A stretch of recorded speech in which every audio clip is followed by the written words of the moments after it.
வந்தவங்க எதுவுமே சொல்லல, கம்மனை ஒட்டிட்டு போயிட்டாங்க. அதனால நான் கிழிக்க சொன்னேன். நான் தான் கிழிக்க சொன்னேன் அவரை. நான் படிக்கிறதுக்காக கிழிக்க சொன்னேன்.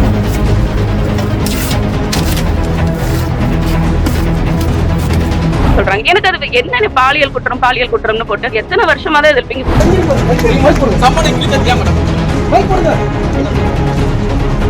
எடுத்த உடனே ஒரு பிரவீனோட சத்தம், என்ன நீ தள்ளுறியான்னு ஒரே சத்தம்.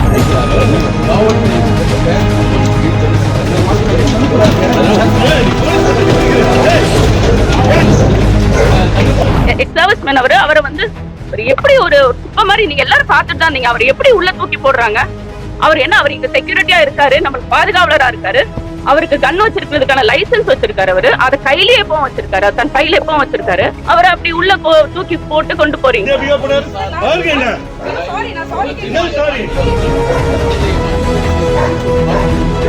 அவரு ஊர்ல இல்லன்றது எல்லாருக்கும் அவங்களுக்கு நல்லா தெரியும். கிருஷ்ணகிரியில இருக்காருன்றது தெரியும். அவரை சந்திச்சு அங்க கூட அனுப்பி இருக்கலாம், அங்க இருக்கிற காவல் நிலையத்துல அனுப்பி கூட அவர்கிட்ட கொடுத்திருக்கலாம். அதுவும் கொடுக்கல. வந்தவங்க எதுவுமே சொல்லல, கம்மனை ஒட்டிட்டு போயிட்டாங்க. நான் வந்து எனக்கு தம்பி சுபாகர் தான் கூப்பிடுறாரு, கூப்பிட்டுட்டு நான் வெளியே வரேன், மாதிரி ஒட்டிட்டு போயிட்டாங்க. நீனா சரி ஒட்டி இருக்கட்டும் சொல்லிட்டு கொஞ்சம் நேரம் விட்டு தான் நான் கீழே இறங்கி வரேன். நம்ம வழக்கறிஞர் சொல்றாங்க, சரி காவல்துறை ஒட்டிட்டு போயிட்டாங்கன்னா நீங்க எடுத்துருங்க அதை அப்படின்னு சொல்றாங்க. எனக்கு அது என்ன பாலியல் குற்றம்னு போட்டு எத்தனை வருஷமா தான் இருப்பீங்க. சரி, இப்ப வந்து நீதிமன்றம் விரைவுபடுத்த சொல்லியிருக்கு.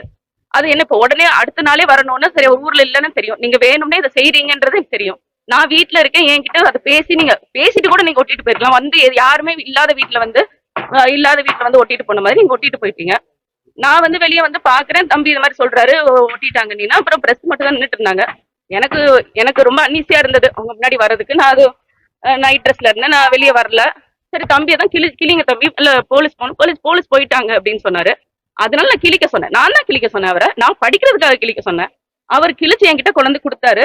கொடுத்துட்டு நான் அது உள்ள உட்காந்து அது 2 முறை கிழிஞ்சதுனால உட்காந்து அதை படிச்சுக்கிட்டு இருந்தேன். அந்த தேதியை பார்த்துட்டு வந்து அடுத்த நாளே வர சொல்லியிருக்காங்க. அன்னைக்கு இவங்க அப்படி ஒத்துக்கலையே அப்படின்னு, அப்படி சொல்லலையே அப்படின்னு சொல்லிட்டு நான் அந்த தேதியை பார்த்துட்டு இருக்கேன். அப்பதான் நான் எனக்கு தெரியல நடந்தது என்னன்னு எனக்கு தெரியல. இந்த கேட்டுக்கு உள்ளதான் நடந்தது. நான் அங்கிருந்து உட்காந்து பார்க்கும்போது கேட்டு திறந்தது மட்டும் கேட்டுச்சு, பார்த்தேன். நான் எடுத்த உடனே ஒரு பிரவீனோட சத்தம், என்ன நீ தள்ளுறியான்னு ஒரே சத்தம்.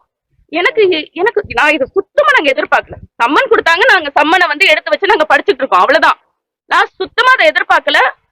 அப்புறம் அங்கிட்டு தள்ளிட்டு போறாங்க, செய்யறாங்க. அப்புறம் நான் அண்ணன் இப்படி இழுத்துட்டு போகும்போது தான் நம்ம எப்படி சும்மா இருக்குது.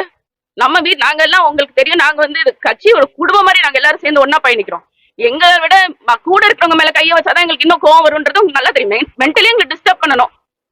அப்புறம் வந்துட்டு அவரை கூட்டு போறாங்க. நான் வெளியே வர்றேன்.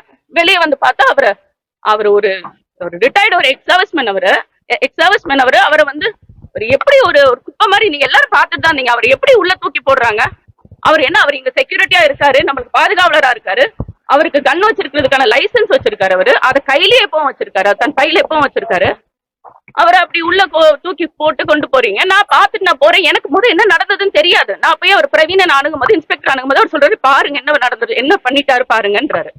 அப்ப சட்ட கசங்கி இருக்கு, அது கொஞ்சம் கலைஞ்சிருக்கும். நான் அண்ணன் எதுவும் தள்ளிட்டாரு இல்ல வார்த்தை எதுவும் தப்பா பேசிட்டாரோன்ற ஒரு எண்ணத்துல தான், சரி சாரி சார் நீங்க விடுங்க சார், நான் இது அவங்க கைதளவுக்கு கொண்டு போவாங்க, ரிமாண்ட் பண்ணுவாங்க, நம்ம சொல்லி அந்த மாதிரி ஒரு சூழ்நிலையே இல்லை. ஆனா இவங்க வந்து அதை ஸ்கிரிப்ட் பண்ணிட்டாங்க.